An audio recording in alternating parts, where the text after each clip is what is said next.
Magandang umaga po. Ang ating pag-usapan po sa natin ngayon ay tungkol kay Sara Duterte. Ano kaya mangyayari kung halimbawa magre-resign si Sara sa impeachment na yan? Ngayon, hindi naman natin sinasabi na matutuloy ito kasi nagsalita na si Sara na do or die.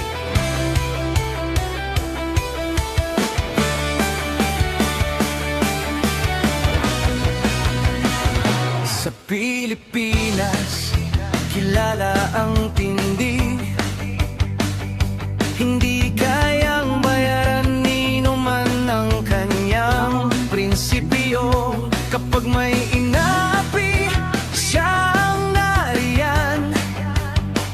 Mga bata, Kapag may ganyan na ito. bayaran, siya ang hadlang. Hindi siya tiklop sa pananakot ng iilan. Hindi siya alila ng sino mang mayaman. Kung ang kapangyarihan nila ay inaabuso, hinahawi niya yan mano-mano. Kapag ang tao Magandang umaga, Grace Line, tsaka Marilyn Bundok. Good morning, good morning. At pag-usapan ko sa atin sa ngayon ay ano kaya mangyayari kung magre-resign si Sara Duterte sa kalagitnaan ng impeachment hearing? Totoo kasing tirador, totoo kasing tirador. Kakapin ang naaapi, kalaban ng sakim na mandarambong. Totoo kasing Ito naman ay tirador, pasumali natin totoo bago kasing magkaroon ng tirador. Sona mamaya, Sona sana, Sona ni Satanas.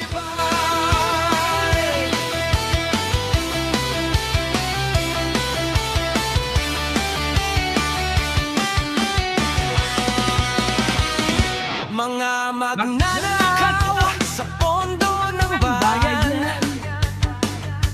nanginginig kapag siya ang nandyan. Bawat piso, bawat sentimo, Alin kailangan Villanueva? sagutin sa mata ng Emma Serapin, watching from New York.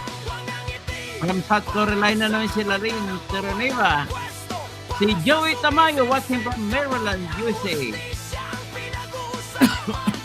bantay sa gitna ng laban. Kung may nilulunod ang kasinungalingan, siya ang boses na hindi tatahimik. Sa bawat galaw ng mapagsamantala, may salubong na paninindigan niya. Totoo kasing tirador, totoo kasing tirador. Kakampi ng naaapi, kalaban ng sakit na buwaya. Totoo kasing tirador, totoo kasing tirador. Hindi kayang bilhin ang puso niyang matibay. Hindi lahat ng malakas ay tama, hindi lahat ng tahimik ay duwag. Kapag ang bayan ang pinagkakaitan, siya ang unang humaharap. Totoo kasing tirador, totoo kasing tirador. Kakampi ng naaapi, kalaban ng sakit na buwaya. Totoo kasing tirador, totoo kasing tirador. Sa taong bayan nagkatayo, hanggang dulo ang paninindigan.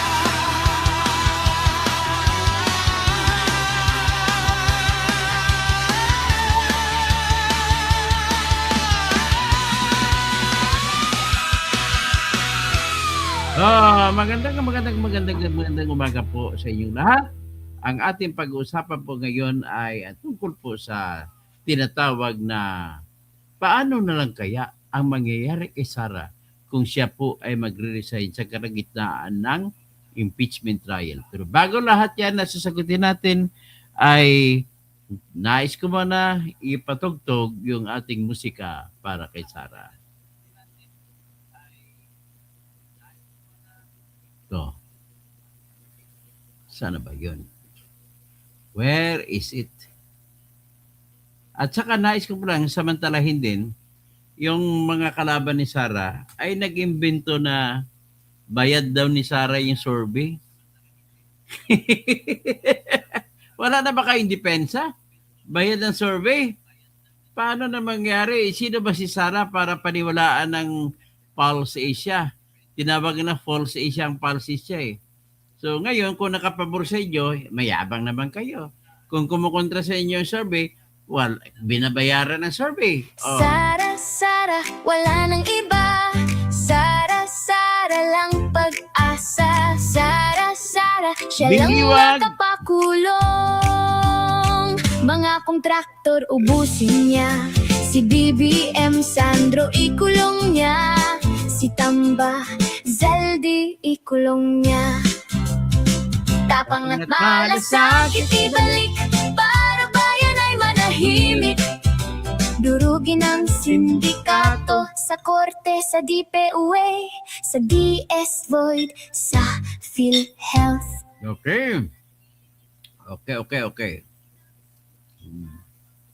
So, tirahin na natin ngayon sa ating pag-usapan. Ito ngayon na may tanong.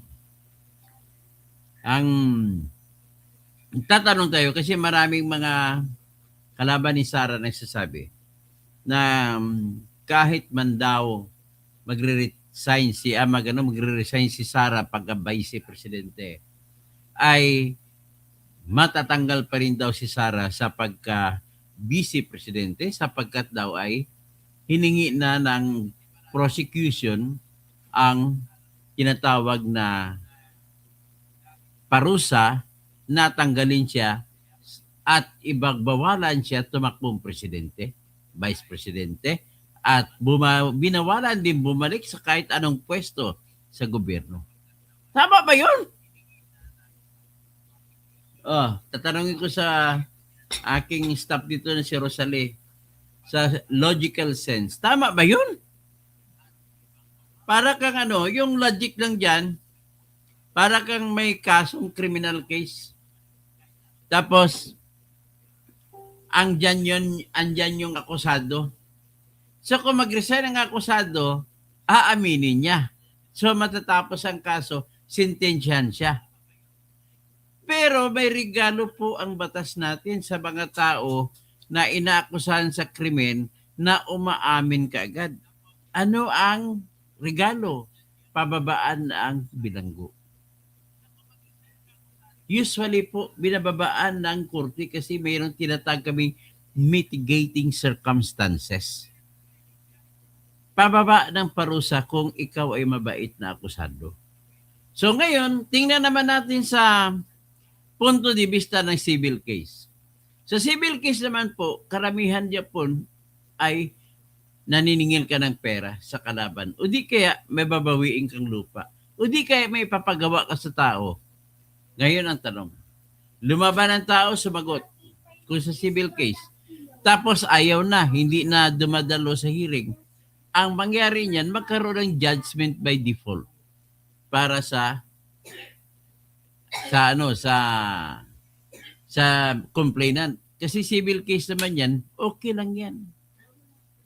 Ngayon, pag-usapan naman natin ang tinatawag na administrative case. Yung administrative case po, halimbawa kayo ay pulis, kinasuhan ka ng, halimbawa, ang kaso sa iyo bilang pulis ay namiki ka ng perma para ikaw ay ma-promote. Namiki ka halimbawa ng tinatawag na diploma para ikaw ay ma-appoint.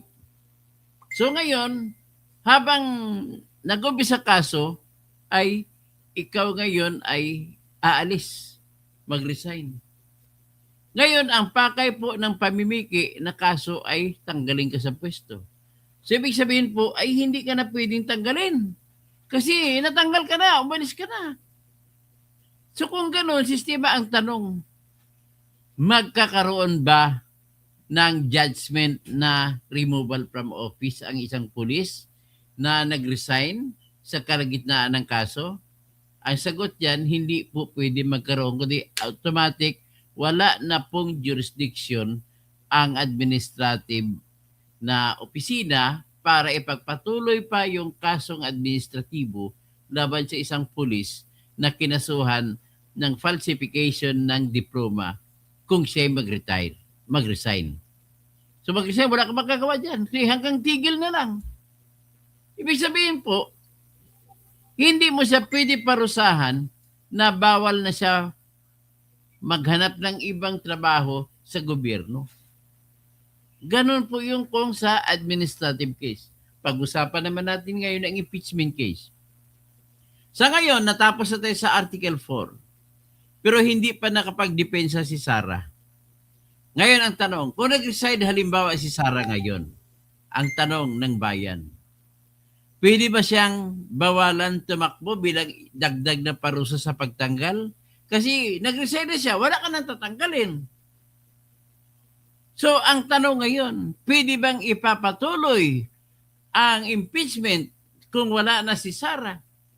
Para lang ang pakay ninyo kasi visit na visit kayo kay Sara kasi napataas na survey at hindi kayo mananalo, kaya gusto nyo yung lalabas ng decision ng Senate na bawalan na siyang tumakbong pagka-presidente.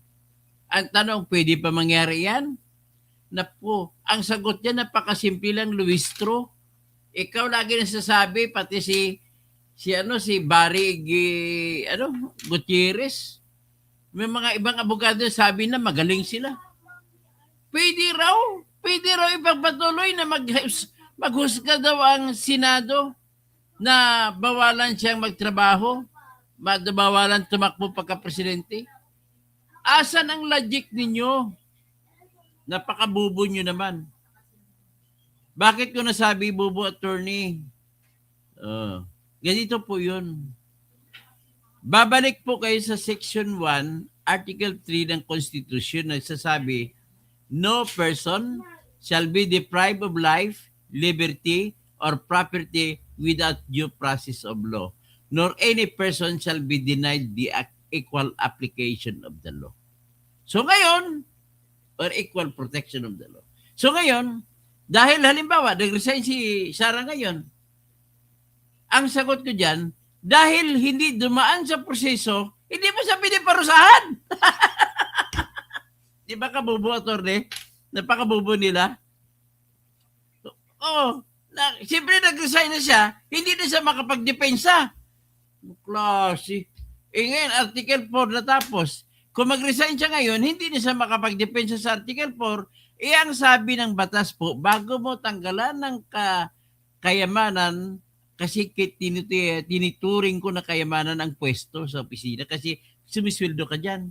So bago mo siya tanggalan ng kayamanan, kailangan buong proseso ng batas. Hindi nagsasabi half process. Hindi nagsasabi na 1/4 process. Kailangan buo. So ngayon, pag umalis, halimbawa kagaya kay Mercedes Gutierrez, tama lang po ang desisyon ng Senado na huwag na magpatuloy ng kaso para tanggalin pa sa pwesto si Mercedes Gutierrez, nag-resign naman. So, hindi pwede magpatuloy para tanggalan siya ng karapatan para mag-apply uli sa trabaho sa gobyerno. Very clear? Very clear? O sila si Claire Castro ang very clear?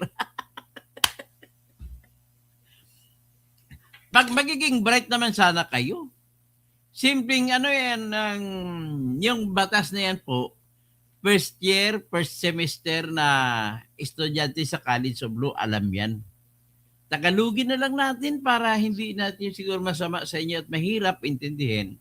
Walang sinumang tao ang maaaring tanggalan ng buhay, kalayaan, kayamanan kung walang buong proseso, without due process, buong proseso ng batas. So ngayon, kung pagpresenta nyo lang laban kay Sara, half process lang yon. So hindi po